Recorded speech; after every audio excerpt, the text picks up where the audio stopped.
You can start now. Okay. So CRC cards हमारे पास basically एक ऐसा फिनोमिना होता है कि जिसके थ्रू हम अपने पूरे सिस्टम की जो क्लासेस हैं ना उनको रिप्रेजेंट करते हैं। हम ये बताते हैं कि वो क्लासेस किस तरह से एक दूसरे से कोलैबोरेट करती हैं, उन क्लासेस की रिस्पॉन्सिबिलिटीज़ क्या हैं और उन क्लासेस के एट्रीब्यूट्स या फंक्शन क्या है जो वो परफॉर्म करती हैं। और ये बेसिकली हमें एक विजुअलाइजेशन प्रोवाइड करती है जिसकी बेसिस पे हम एक पूरे सिस्टम का डिज़ाइन बनाते हैं, उसकी इम्प्लीमेंटेशन करते हैं। अगर मैं अपने एफ की बात करूँ तो उसके जो सीआरसी कार्ड है वो मैंने कुछ ये बनाए हैं जितने मुझसे बन सके। तो मेरा जो एफ का प्रोजेक्ट है वो एक टेक्स्ट एडिटर है जिसका काम है कि ना सिर्फ वर्ड की जो फाइल्स हैं उनको एडिट करना बल्कि जो कोड की फाइल है उनको भी एडिट करना। तो ये कुछ मेरे सीआरसी कार्ड्स हैं। फर्स्ट ऑफ ऑल मैं स्टार्ट करूंगा एडिटर से। एडिटर बेसिकली जो फर्स्ट कार्ड है मेरा उसमें क्या होता है कि उसकी जो सुपर क्लास है वो यूज़र मैंने बनाई है, बिकॉज एडिटर को कोई ना कोई एक यूज़र जो है वो यूज़ करेगा और वो नंबर ऑफ फंक्शंस या फीचर्स परफॉर्म कर सकता है। हो सकता है कि वो टेक्स्ट इंसर्ट करे, हो सकता है उसे डिलीट करे, हो सकता है उसे अपडेट करे, या नंबर ऑफ जो टेक्स्ट की मॉडिफिकेशंस हैं वो उसके ऊपर परफॉर्म करे।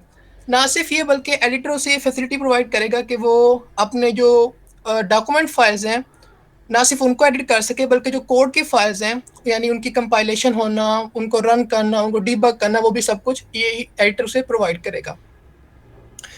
और जो एडिटर की क्लास है वो कोलैबोरेट कर रही है यूजर इंटरफेस क्लास से। द रीजन इज के एडिटर ने रन एक अच्छी तरह तभी रन होगा जब एक यूजर इंटरफेस उसका अच्छा होगा। और यूजर इंटरफेस इसलिए जरूरी है बिकॉज यूजर ने जब एडिटर से इंटरेक्ट करना है तो उसके लिए यूजर इंटरफेस हमारे लिए बहुत जरूरी है। तो ये मेरा पहला कार्ड है कि एडिटर का होना। और नेक्स्ट कार्ड मेरे पास है कि मेरा फाइल का कार्ड यानी फाइल की मेरी क्लास। और फाइल की मैंने जो सुपर क्लास बनाई है वो यूज़र है, बिकॉज यूज़र ही किसी ना किसी फाइल को क्रिएट करेगा क्योंकि यूज़र ने ही कुछ ना कुछ फंक्शन परफॉर्म करने हैं, फाइल की मैनिपुलेशन करनी है। और इसके जो कोलैबोरेटर है फाइल क्लास का वो एडिटर है। एडिटर इसलिए बिकॉज फाइल कोलैबोरेट करती है एडिटर से, यानी एडिटर होगा तो ही फाइल बनेगी और एडिटर के थ्रू ही मैं फाइल को मैनिपुलेट कर सकता हूँ। और जो फीचर्स हैं इस सीआरसी कार्ड के अंदर वो ये है कि यूज़र फाइल को क्रिएट कर सकता है, डिलीट कर सकता है, ओपन कर सकता है, उसे मॉडिफाई कर सकता है, फाइल की प्रोटेक्शन कर सकता है। फाइल प्रोटेक्शन मीन कि वो उसके ऊपर प्रिविलेजेस सेट कर सकता है कि कौन सा यूज़र उसे एक्सेस कर सकता है कौन सा नहीं। क्या यूज़र ने जो फाइल है उसके ऊपर कोई प्रोटेक्शन लगाई है तो उसे वही यूज़र एक्सेस करेगा जिसके पास उसका पासवर्ड होगा। इसी तरह फाइल चेकसम का होना। फाइल चेकसम में ये होता है कि हमारे पास एक फिनोमिना होता है MD5 का और MD7 का। ये दो फिनोमिना क्या करते हैं कि चेकआउट करते हैं कि क्या आपके जो डाटा है उसके अंदर किसी किस्म की मॉडिफिकेशन तो नहीं हुई, क्या आपका जो डाटा है उसके अंदर किसी किस्म का कोई चांस ऑफ एरर तो ओकर नहीं हुआ, क्या वही डाटा है जो आपने सेव किया था। तो फाइल चेकसम का ये कुछ फिनोमिनाज होते हैं। और जो नेक्स्ट फंक्शन होता है वो करना है इंसर्ट एनिमेशन।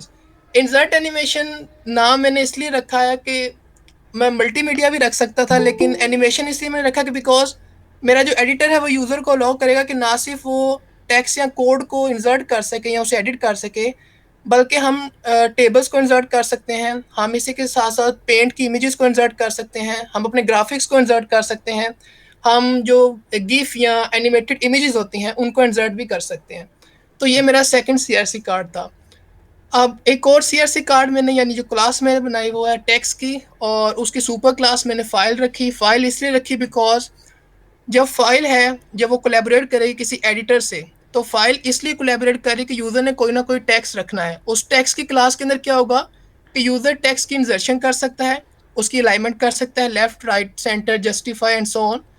वो फ़ॉन्ट चेंज कर सकता है, वो टेक्स्ट का कलर चेंज कर सकता है, वो टेक्स्ट का साइज़ चेंज कर सकता है, और भी नंबर ऑफ़ फीचर्स हैं यूज़र परफॉर्म कर सकता है। लेकिन मैंने यहाँ पर जो माइंड में मेरे पास रफली आए मैंने वही मेंशन किए। और जो टेक्स्ट की क्लास है वो कोलैबोरेट कर रही है टेक्स्ट मॉडिफिकेशन की क्लास से। अब टेक्स्ट मॉडिफिकेशन क्लास क्या है वो हम फर्दर आगे अब देखेंगे। नेक्स्ट मेरे पास जो सीआरसी कार्ड है वो है स्पीच असिस्टेंट का। मेरा जो एडिटर है उसके जो तीन मेन फीचर्स हैं वो है स्पीच असिस्टेंट का होना, वॉइस असिस्टेंट का होना, विकीपीडिया असिस्टेंट का होना। और ये तीनों फीचर ही उसको एक यूनिक करते हैं या उसको डिफरेंशिएट करते हैं कि that why user should use my text editor. Speech assistant का काम क्या होता है कि इसका काम यह है कि जो भी यूज़र ने टेक्स्ट लिखा यानी जो भी उसने टाइप किया वो सिंपली एक बटन पर क्लिक करेगा तो वो उस टेक्स्ट को क्या करेगा, उस टेक्स्ट को नरेट करेगा या उस टेक्स्ट को स्पीच की फॉर्म में कन्वर्ट कर देगा। यानी हमने उसे ऑडियो की फॉर्म में सुन सकते हैं। ये बेसिकली एक मेन काम है इस स्पीच असिस्टेंट की क्लास का। अब स्पीच असिस्टेंट की क्लास जो सुपर क्लास है वो फाइल, बिकॉज फाइल में कोई ना कोई टेक्स्ट होगा। लेकिन इसकी सब क्लास होगी टेक्स्ट, बिकॉज टेक्स्ट के अंदर हमने क्या कहा था कि हम क्या कर सकते हैं, हम इंसर्शन कर सकते हैं, अलाइनमेंट कर सकते हैं एंड सो ऑन। और जो स्पीच असिस्टेंट की मेरे पास क्लास है वो कोलैबोरेट करेगी यूज़र से। द रीज़न इज़ के यूज़र ने ही सब कुछ करना है। यूज़र ने फर्स्ट ऑफ ऑल कोलैबोरेट करना है एडिटर से। एडिटर के अंदर कोई सुपर क्लास है फाइल की। फाइल के बाद यूज़र ने कुछ टेक्स्ट इंसर्ट करेगा और उस टेक्स्ट की हम स्पीच असिस्टेंट का यूज़ करेंगे, यानी उसे नरेट कर सकें। और ये सारे काम किसकी कोलैबोरेशन से होंगे? यूज़र की कोलैबोरेशन से होंगे।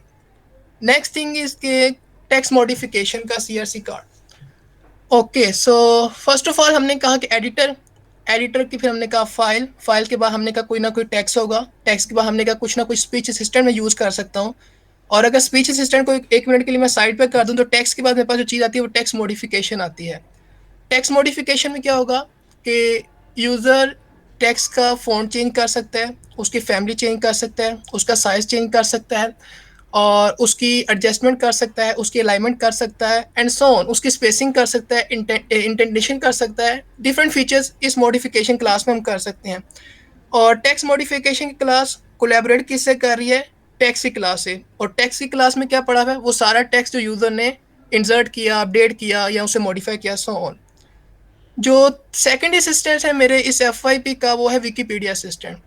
और विकीपीडिया असिस्टेंट में क्या होता है कि मैंने एक फ़ीचर प्रोवाइड किया है। फॉर एग्ज़ाम्पल, एक आर्टिकल आपने लिखना है, एक आर्टिकल आप लिख रहे हैं और आपको कुछ रेफरेंस नहीं मिल रहा कुछ मटेरियल का, या आपको कुछ इन्फॉर्मेशन नहीं मिली कि मैं इसके बारे में फ़र्दर क्या लिख सकता हूँ। तो सिंपली आपने एक बटन पर क्लिक करना है और साइट पर आपको ऑफलाइन एक पूरा विकीपीडिया मिल जाएगा। उस ऑफलाइन विकीपीडिया से आप क्या कर सकते हैं कि जितने भी आर्टिकल्स वेब पर अवेलेबल हैं, उन सारे आर्टिकल्स का आप रेफरेंस, उन सारे आर्टिकल्स का मटेरियल अपनी एक नई विंडो विंडो में ओपन कर सकते हैं। और उस नई विंडो में से जो भी आपको हेल्प चाहिए उसको पढ़ने के बाद आप अपने आर्टिकल के अंदर या अपने टेक्स्ट के अंदर इंसर्ट कर सकते हैं। तो विकीपीडिया के असिस्टेंट जो क्लास है उसके फीचर्स क्या हैं कि वो हमें प्रोवाइड करता है इन्फॉर्मेशन को और प्रोवाइड करता है रेफरेंसेस को। और ये क्या है कि ये कोलैबोरेट करती है एडिटर की क्लास के साथ, बिकॉज एडिटर ही के अंदर हमने कुछ ना कुछ फाइल बनानी है, उसी के अंदर हमने कुछ टेक्स्ट लिखना है एंड सो ऑन। नेक्स्ट जो सीआरसी कार्ड है वो है हेल्पर क्लास का। और हेल्पर क्लास सिंपल सी बात है, जो भी एक सॉफ्टवेयर होता है उसमें कोई ना कोई एक हेल्पर की क्लास या हेल्प मेथड ज़रूर होते हैं जो यूज़र को किसी भी सॉफ्टवेयर या प्रोडक्ट को यूज़ करने के बारे में हेल्प प्रोवाइड करते हैं, इंस्ट्रक्शन प्रोवाइड करते हैं, रेफरेंसेस प्रोवाइड करते हैं कि अगर आपने कोई फंक्शन परफॉर्म करना है तो वो किस तरह से कर सकते हैं। या आपको डेमोज मिलते हैं या समटाइम्स आपको पॉपअप मैसेजेस मिलते हैं। किसी भी फंक्शन पर अगर आप होवर करें या बटन पर अगर आप होवर करें तो आपको एक पॉपअप मैसेज देता है कि ये फंक्शन क्या करना चाहता है। इसी तरह मेरा एडिटर भी आपको इस तरह की फैसिलिटीज़ या इस तरह की हेल्प प्रोवाइड करता है हर एक फंक्शन से रिलेटेड। और जो हेल्पर की क्लास है इसकी सुपर क्लास मैंने हेल्प की रखी है, बिकॉज ये हेल्प की क्लास वो क्लास है कि जहाँ पर मेरे सारे मेथड्स इंप्लीमेंट होंगे जो कि यूज़र जब किसी भी बटन पर होवर करेगा उसे इन्फॉर्मेशन प्रोवाइड करेंगे। और हेल्पर की क्लास कोलैबोरेट करती है यूज़र की क्लास से, बिकॉज यूज़र को ही कोई ना कोई हेल्प चाहिए। और यूज़र को हेल्प कब चाहिए कि जब एक यूज़र ने फाइल क्रिएट की, वो कुछ टेक्स्ट इंसर्ट कर रहा है, वो कुछ कोड को मॉडिफाई कर रहा है, उस टाइम पर अब उसे नहीं पता कि बटन या ये फंक्शन किस तरह से परफॉर्म करना है, तो उस टाइम पर हेल्पर क्लास उसके लिए यूज़फुल होगी। और थर्ड जो असिस्टेंट है मेरे एफ का जो कि मोस्ट इंपॉर्टेंट है वो है वॉइस असिस्टेंट। वॉइस असिस्टेंट का काम क्या होता है कि जो भी टेक्स्ट या जो भी हम चीज़ टाइप करना चाहते हैं हम सिंपली अपने जो एडिटर है उसको बताएंगे, यानी उसके सामने बोलेंगे। और वो एडिटर क्या करेगा, वो हमारी वॉइस को या हमारी स्पीच को रिकॉग्नाइज करेगा और रिकॉग्नाइज करने के बाद जो कुछ हम उसे बोल रहे हैं वो उसे एक टेक्स्ट की फॉर्म में कन्वर्ट करता जाएगा। अब इससे एक बेनिफिट यूज़र को ये मिलेगा कि यूज़र को टाइप करने की ज़रूरत नहीं पड़ेगी। और दूसरा बेनिफिट ये मिल सकता है कि इससे प्रूफ रीडिंग है हमारी, यानी चांस ऑफ जो एरर्स होते हैं हमारे पास, ग्रामर्स की जो मिस्टेक्स हैं, हम उससे बच सकते हैं। और जो वॉइस असिस्टेंट की क्लास होती है हमारे पास वो कोलैबोरेट कर रही है एडिटर की क्लास से। अगेन द रीज़न इज़ के एडिटर से क्यों कोलैबोरेट कर रहे हैं, बिकॉज एडिटर की जो क्लास है वो क्लास है कि जिसके अंदर वॉइस असिस्टेंट का, स्पीच असिस्टेंट का और विकीपीडिया असिस्टेंट का होना ज़रूरी है। बिकॉज एडिटर के अंदर यूज़र ने कोई फाइल क्रिएट करनी है, उसको मैनिपुलेट करना है एंड सो ऑन। और नेक्स्ट हमारे पास सीआरसी कार्ड नंबर 9, वो है एडिटर थीम की क्लास। एडिटर थीम की क्लास की सुपर क्लास है थीम्स, जो कि एक क्लास है जहां पर मैंने अपने पूरे एडिटर की थीम्स को डिफाइन किया है। और वो थीम की क्लास करती क्या है कि सिंपली यूजर को ये फैसिलिटी प्रोवाइड करती है कि वो कोई भी थीम को चूज कर सकता है, उसको चेंज कर सकता है, थीम के कलर्स को चेंज कर सकता है, जो डिफ़ॉल्ट थीम्स हैं उनके फ़ॉन्ट को चेंज कर सकता है, एंड सो ऑन। ये नंबर ऑफ फैसिलिटीज़ एडिटर की थीम की क्लास उसे प्रोवाइड करती है। और नेक्स्ट हमारे पास जो क्लास है वो है फाइंड एंड रिप्लेस की। यहाँ सीएससी जो कार्ड है वो है फाइंड एंड रिप्लेस का। फाइंड एंड रिप्लेस की जो क्लास है वो यूज़र को ये फैसिलिटी प्रोवाइड करती है कि यूज़र ने जो कुछ भी एक फाइल में लिखा, वो सिंपली उस फाइल के अंदर से किसी भी स्पेसिफिक टेक्स्ट को या तो फाइंड कर सकता है या फाइंड करने के बाद उसे रिप्लेस कर सकता है। तो इसके फंक्शंस क्या है कि यूज़र टेक्स्ट को सर्च कर सकता है, उसे रिप्लेस कर सकता है, या जितना भी सारा टेक्स्ट है उसको रिप्लेस कर सकता है। CRC card number 11, most important. इस कार्ड के बगैर एडिटर का होना इम्पॉसिबल है, बिकॉज यूज़र होगा तो ही एक एडिटर की ज़रूरत पड़ेगी। एडिटर अगर अकेला है और यूज़र नहीं है तो फिर एडिटर का कोई फ़ायदा नहीं है। यूजर की जो सुपर क्लास है वो है एंड यूजर। एंड यूजर वो होंगे जो उस एडिटर से इंटरेक्ट करेंगे, जो उस एडिटर के अंदर फाइल्स को मैनिपुलेट कर रहे हैं, जो उस एडिटर के अंदर कोड को मॉडिफाई कर रहे हैं। और यूजर की जो सब क्लास है वो हो सकता है एक पार्ट टाइम यूजर हो, जिसका काम ये नहीं है कि सिर्फ यानी आकर कोड लिखना या फाइल्स को मॉडिफाई करना, बल्कि पार्ट टाइम यूजर एक ऐसा यूजर हो सकता है कि जो सिर्फ फाइल्स को इसलिए ओपन करता है कुछ इन्फॉर्मेशन ले सके, लेकिन उसका काम ये नहीं है कि फाइल्स को मॉडिफाई करना। और यूजर की जो क्लास है वो कोलैबोरेट कर रही है एडिटर से। मैंने पहले बताया कि अगर एडिटर है तो ही यूजर होगा, और अगर एक यूजर एग्जिस्ट करता है एडिटर नहीं है तो फिर मुझे यूजर का भी कोई फायदा नहीं है। तो ये दोनों आपस में एक कंपोजिशन शो करवाते हैं, यानी एक फुल डिपेंडेंसी मुझे शो करवा रहे हैं। और यूजर की class number of function perform कर सकती है। वो क्या कर सकते हैं कि वो टेक्स्ट को एडिट कर सकते हैं, चेंज कर सकते हैं, थीम को चेंज कर सकते हैं, फ़ॉन्ट को चेंज कर सकते हैं, फैमिली को चेंज कर सकते हैं, साइज़ को, विकीपीडिया को यूज़ कर सकते हैं, स्पीच को यूज़ कर सकते हैं, वॉइस को यूज़ कर सकते हैं, फॉर्मेट इरेज़र को यूज़ कर सकते हैं, टेक्स्ट को लाइन कर सकते हैं, फाइल्स को शेयर कर सकते हैं। मोस्ट इंपॉर्टेंट, कोई एक फाइल लिखी है और आप चाहते हैं कि इसे आप क्रॉस प्लेटफॉर्म या ओवर द सोशल नेटवर्क आप इसे शेयर करें, तो सिंपली एक बटन पे क्लिक करेंगे, आप अपना ईमेल देंगे, सेंडर का ईमेल देंगे, और वो फाइल सिंपली उसके ईमेल एड्रेस पर उसे शेयर हो जाएगी या अच्छा। उसके सोशल नेटवर्क पर उसे शेयर हो जाएगी। ओके। और लास्ट में हमने कहा कंप्रेस करना फाइल को, मीन्स के फाइल्स का साइज रिड्यूस करने के लिए उसको जिप की फॉर्म में कन्वर्जन करना। Okay Hamza, very good explanation. और अब तुमने पता है क्या करना है? आपने ये करना है कि आपने ओप के जावा के अंदर आप इसको किस टेक्नोलॉजी में, लैंग्वेज में इम्प्लीमेंट करने चाह रहे हैं? Object oriented. ऑब्जेक्ट ओरिएंटेड में मतलब डॉट नेट में या जावा में या मतलब किस में? Python Python. पाइथन में। पाइथन में आप मुझे पाइथन को मुझे इतना एक्सपीरियंस नहीं है। आप पता है कि अगर आप इंटरफेस बनाने सीखो, जिस तरह जावा के इंटरफेसेस होते हैं जिसमें कलेक्शन ऑफ एब्स्ट्रैक्ट मेथड्स होते हैं, जी जी। जस्ट लाइक आपने एक वायर स्क्रीन बनानी है और आपने आप आइडेंटिफाई करना है कि इन कार्ड्स के अंदर कौन कौन सी ऐसी चीज़ें हैं जो कि हमारे स्क्रीन के बटन्स होंगे। फॉर एग्जांपल आपने थीम चेंज करना है, आपने फाइल को कंप्रेस करना है, आपने कोई विकीपीडिया ओपन करना है ऑफलाइन, कोई ये बटन्स ही होंगे ना, मतलब कोई मतलब कमांड्स तो नहीं होंगी ना। तो जी जी बिल्कुल। आपने ये आइडेंटिफाई करना है कि बटन कौन कौन से होंगे मेरी स्क्रीन के ऊपर, मेरे यूआई के ऊपर। तो उन बटन के अगेंस्ट हम क्या करेंगे, पीछे उसकी लॉजिक लिखेंगे। उन लॉजिक्स के अंदर तुम्हारे ये वाले सारे मेथड्स आएंगे, जितने भी आपने ओके मेथड आइडेंटिफाई किए हैं। तो नेक्स्ट टास्क तुम्हारा ये है कि तुमने एक वायर स्क्रीन बनानी है और उसके अंदर अपने बटन आइडेंटिफाई करने हैं कि ओके और सिंपल जावा के अंदर कोई एक सादा सा मतलब इंटरफेस इंप्लीमेंट करना है कि एक शेप की क्लास है, उसके अगेंस्ट एब्स्ट्रैक्ट मेथड्स हैं कि एरिया का फॉर एग्जांपल। अब एरिया के अंदर हम फार्मूला चेंज करेंगे तो वो सर्कल प्रेजेंट होगा, एरिया के अंदर फार्मूला चेंज करेंगे तो वो स्केयर प्रेजेंट होगा, अगर एरिया के अंदर हम फार्मूला चेंज करेंगे तो वो कोई पेंटागन प्रेजेंट होगा या ऑक्टेन प्रेजेंट होगा। तो एक ओके इंटरफेस होगा, उसके अंदर हम बटन क्लिक करेंगे और पीछे की चीज़ें रन टाइम पर क्या होंगी, डायनामिकली चेंज होंगी। तो आपने भी अब क्या करना है, एक छोटा सी एग्जांपल लेनी है।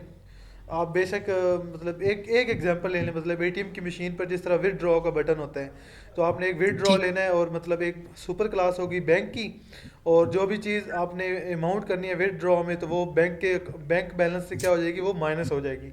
मतलब ये दो क्लासें बनानी है और इसको मतलब एक इंटरफेस के तौर पे इम्प्लीमेंट करना है।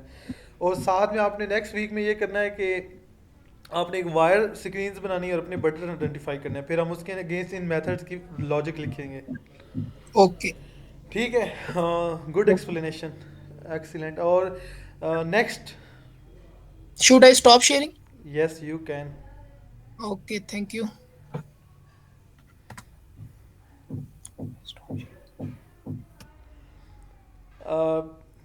Ali Abbas, where are your cards?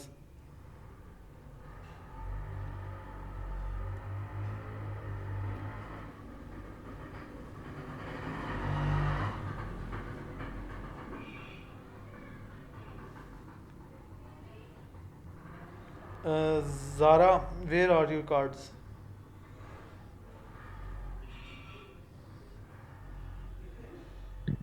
Sir मेरे कार्ड किंजा के पास है, हमारा सेम ही प्रोजेक्ट है तो हमने इकट्ठे ही बनाए थे card. Okay, Kinza, can you please present your cards? Not more than two or three.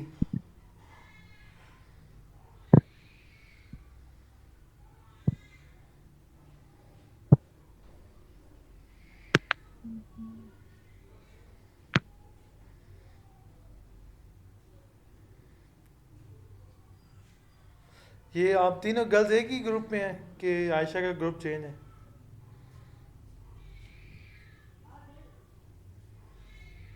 Ji sir एक ही है। ओके, कोई एक बंदा अपने कार्ड्स प्रेजेंट करे ना, फिर हम ताकि एटलीस्ट दो प्रोजेक्ट तो लेके चलें इस सेमेस्टर के अंदर।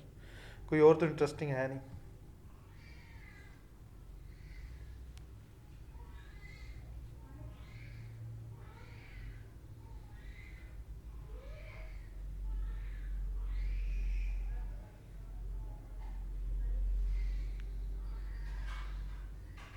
कोई प्रेजेंट करेगा या मतलब ना उम्मीद रखी जाए? Sir please start.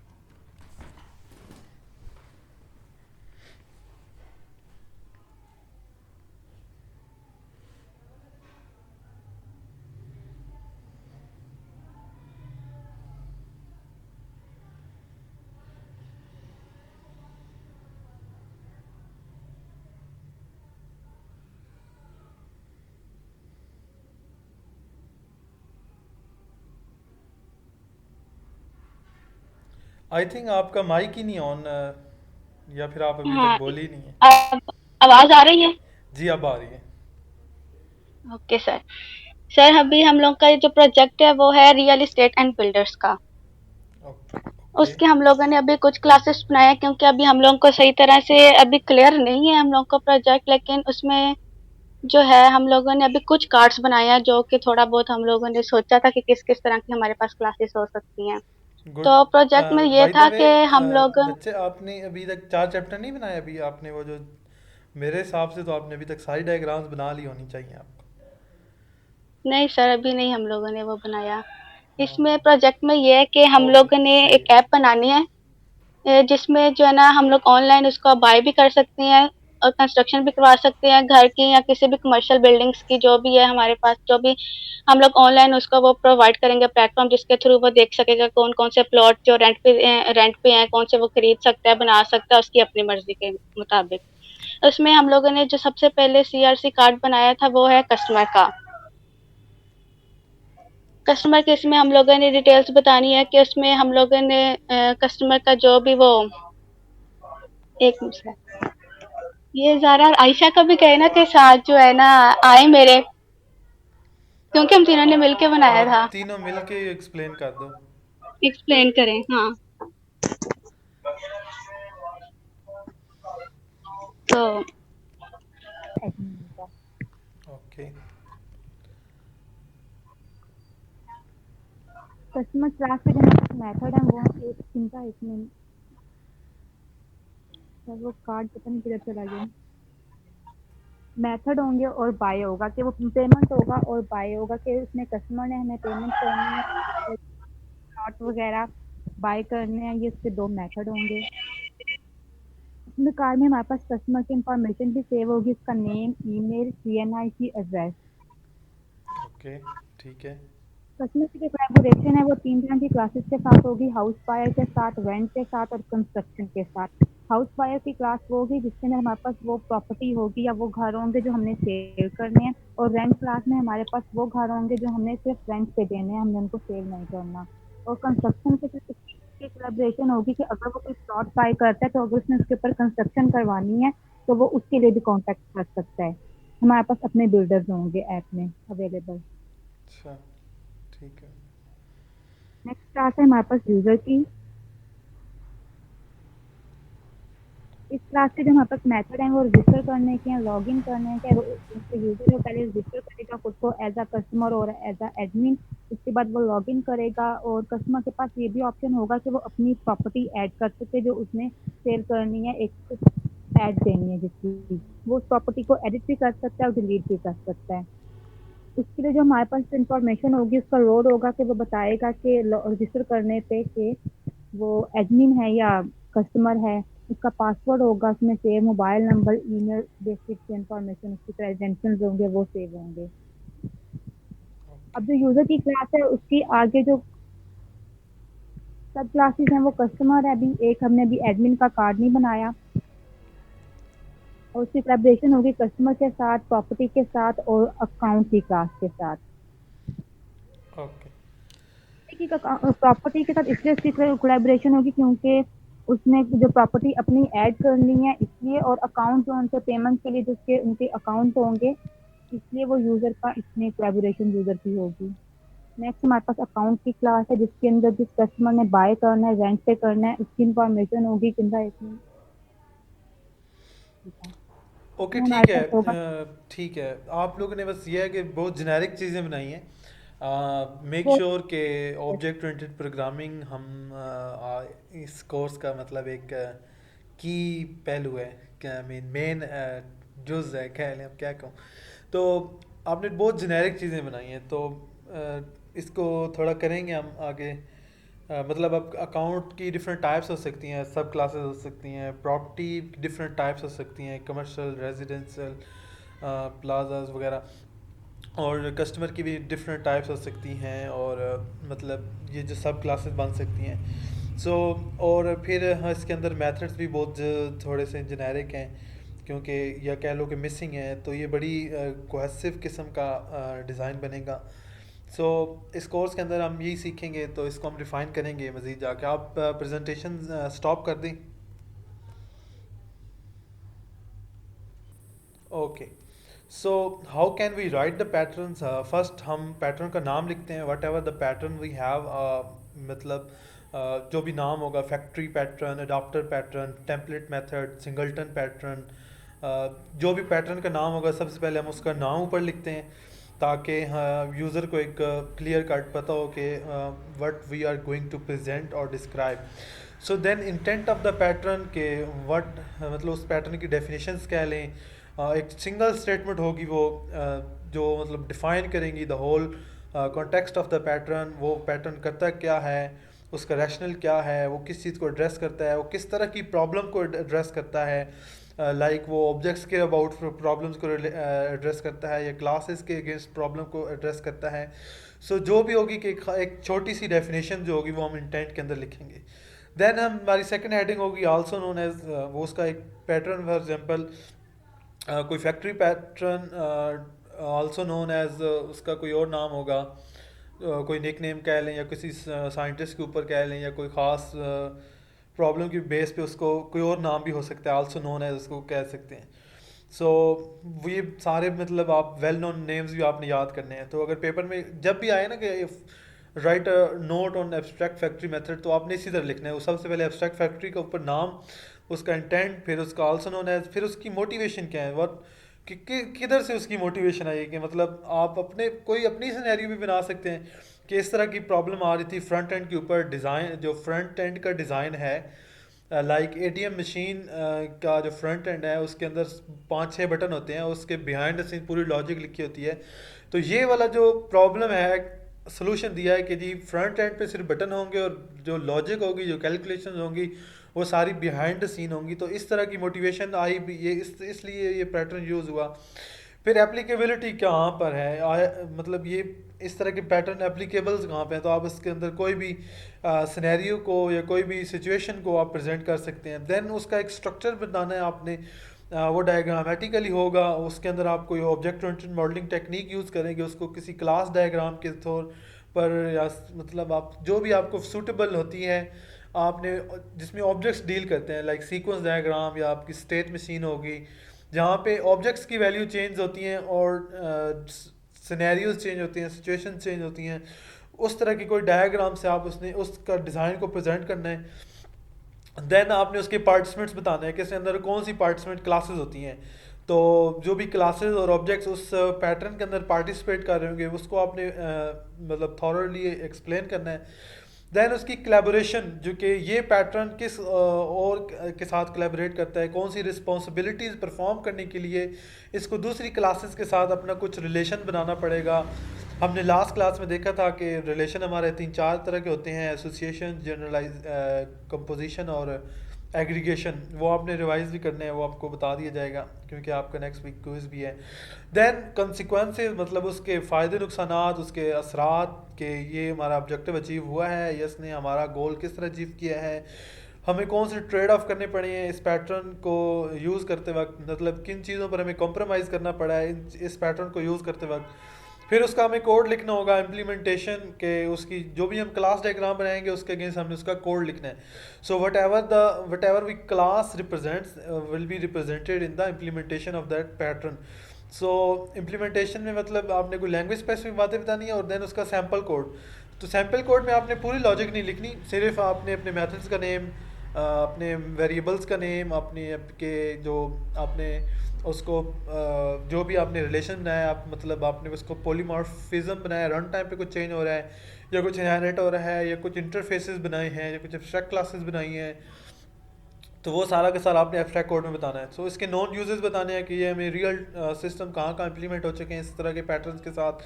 और देन उसके हमने क्या बताना है, रिलेटेड पैटर्न बताने हैं कि इस तरह का पैटर्न फ़लाँ पैटर्न भी इसी की तरह रिलेट करता है और इस तरह का फ़लाँ पैटर्न भी इसी तरह रिलेट कर रहा है। तो ये 1 2 3 4 5 6 7 और 8 9 और 10 11 12 और 13, ये 13 हेडिंग्स होती हैं जब भी आपने कोई पैटर्न लिखना होता है।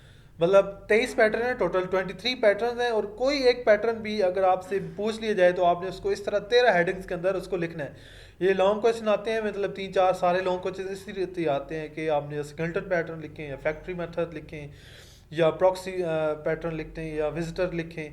तो कोई भी पैटर्न हो तो उसको इस तरह ये 13 हेडिंग्स के अंदर आपने एक्सप्लेन करना है। उसका name, intent, also known as motivation, structure, collaboration, applicability, participants, consequences, implementation, sample code, or उसका non-user related pattern. So if you have any question in these 13 headings, you can ask